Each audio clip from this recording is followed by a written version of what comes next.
Kwamba tumefika hatua nzuri kama ambavyo hali ya michezo nchini imekuwa nzuri sasa hivi. Umeona ligi yetu iko mbali. Duniani tuko namba 54, Afrika timu ya 4, Tanzania ni ya 4, Afrika Mashariki ya kwanza, SADC ya kwanza. Tanzania. Sasa na sisi Ruangwa tumeingia kwenye Premier. Nataka niwaambie tusikubali hata mwaka mmoja timu yetu ikashuka daraja.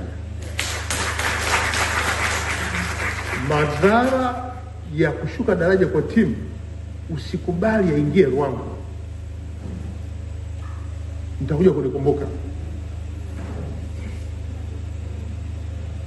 Michezo na hii timu ya daraja, timu ligi kuu, ina mchango mkubwa kwenye hamasa tulionayo Ruangwa. Ina mchango mkubwa kwenye maendeleo ya Ruangwa.